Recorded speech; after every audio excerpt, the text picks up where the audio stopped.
Il y a des nuits qui changent le monde, pas progressivement, pas doucement, d'un seul coup, brutalement, irrémédiablement. La nuit du 28 février 2026 est de celle-là.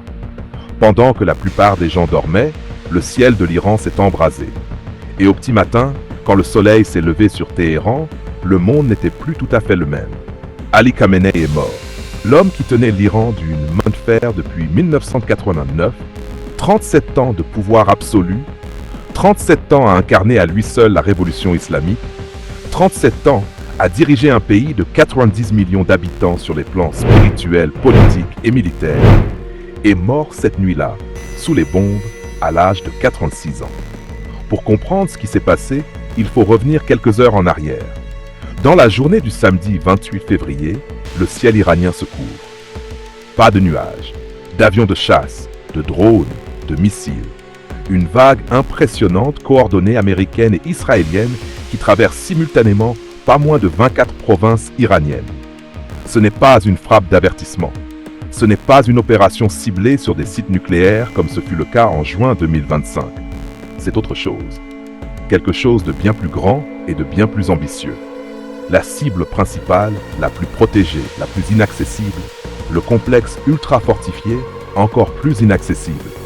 L'attaque pulvérise tout, les murs, les gardes, les défenses, et Khamenei avec. Le premier à annoncer sa mort au monde n'est pas la télévision d'État iranienne, visiblement tétanisée, incapable de trouver ses mots. C'est Donald Trump. Le président américain prend la parole et annonce l'élimination de l'ayatollah qu'il qualifie sans détour de l'une des personnes les plus maléfiques de l'histoire. Il révèle l'utilisation de systèmes de traçage hautement sophistiqués pour localiser le guide suprême et déclare que le peuple iranien a maintenant la plus grande des opportunités pour reprendre le contrôle de son pays. Les mots sont pesés. L'objectif, pour la première fois dans l'histoire moderne, est dit clairement et sans ambiguïté. Un changement de régime en Iran. La confirmation officielle de Téhéran arrive plusieurs heures plus tard. Le Conseil suprême de sécurité nationale et la télévision d'État annoncent la mort de Khamenei. 40 jours de deuil national sont immédiatement décrétés. Mais Khamenei n'est pas la seule victime. Sous les décombres de son complexe détruit, des membres de son cercle le plus proche ont également perdu la vie.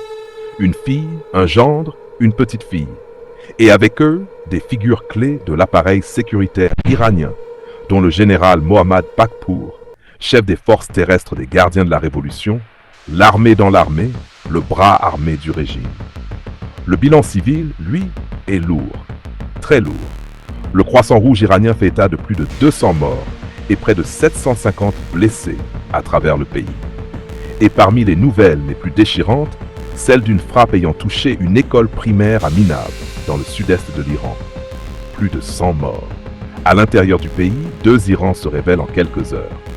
À Mashhad, la ville natale de Khamenei, des milliers de partisans en larmes se rassemblent autour du grand sanctuaire, brandissant des portraits du guide suprême et des drapeaux noirs.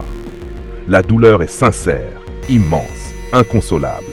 Mais à Téhéran, à la faveur de la nuit, des scènes radicalement opposées se jouent dans les rues. Des groupes de citoyens célèbres, en silence d'abord, puis de plus en plus ouvertement. Ce sont eux qui avaient manifesté ces dernières années pour réclamer la chute d'un régime qui avait réprimé dans le sang leur rêve de liberté.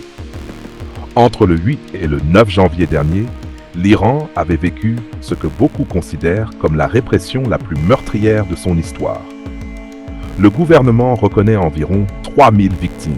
Des documents ayant fuité des services de renseignement évoquent, eux, entre 30 000 et 36 500 personnes massacrées en à peine 48 heures. Maintenant que Khamenei n'est plus, une question s'impose, immense et vertigineuse. Qui va prendre le pouvoir? Depuis 1989, il avait consolidé une autorité tellement absolue, tellement centrale, qu'il n'existe pas de successeur désigné. Selon la constitution iranienne, c'est l'Assemblée des experts, un conseil de 88 dignitaires religieux qui doit élire un nouveau guide suprême. En attendant, un conseil de transition composé du président Massoud Pezeshkian et de 2 autres hauts responsables est censé assurer la continuité. Mais dans les couloirs du pouvoir, personne ne sait vraiment ce qui va se passer. Parce que les gardiens de la Révolution, Cette force militaire et économique colossale qui contrôle des pans entiers de l'État iranien pourrait profiter du chaos pour saisir définitivement les rênes du pays et transformer ce qui était une théocratie en quelque chose d'encore plus sombre, une dictature militaire pure et simple. L'Iran, décapité à son sommet, a pourtant riposté. Quelques heures seulement après le début des frappes, les forces armées iraniennes ont activé leur arsenal. La première cible est Israël. Des dizaines de missiles balistiques s'abattent sur le territoire israélien. L'un d'entre eux perce les défenses et frappe de plein fouet un immeuble à Tel Aviv. Au moins un mort, 22 blessés. La structure s'effondre partiellement et part en flammes. Mais l'Iran ne s'arrête pas là. Il élargit le front. Les Émirats arabes unis sont frappés à leur tour, massivement. Le gouvernement d'Abu Dhabi affirme avoir intercepté la majorité des 137 missiles et 209 drones lancés contre son territoire. Mais à Dubaï, des blessés sont signalés à l'aéroport international. Des flammes sont aperçues aux abords du Burj Al Arab et du Fairmont, deux des hôtels les plus emblématiques de la ville. Un coup dur porté au symbole même de la stabilité et de la prospérité du Golfe. Et pendant que le ciel brûle, les rues s'enflamment aussi.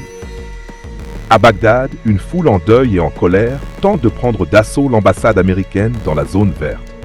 Les forces de sécurité irakiennes s'interposent tant bien que mal. La rage est palpable. Le monde se réveille dans une réalité qu'il ne reconnaît plus tout à fait.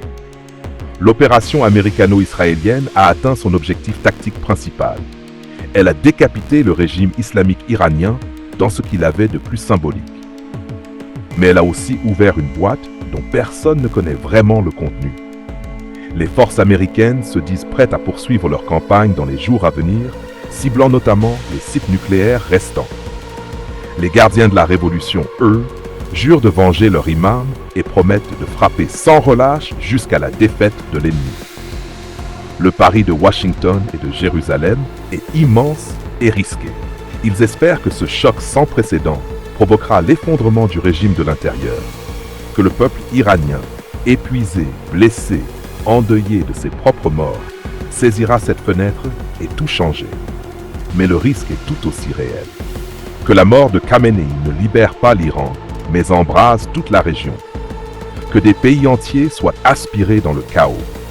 Que les routes énergétiques mondiales, qui passent en grande partie par le Golfe Persique, soient bloquées, paralysant des économies entières à l'autre bout du monde. Ce qui est certain ce soir, c'est que le Moyen-Orient tel qu'on le connaissait depuis des décennies n'existe plus. Une page s'est tournée cette nuit-là, brutalement sous les bombes, dans les décombres d'un complexe fortifié, quelque part à Téhéran. Et la page qui s'ouvre maintenant, personne ne sait encore ce qui y est écrit.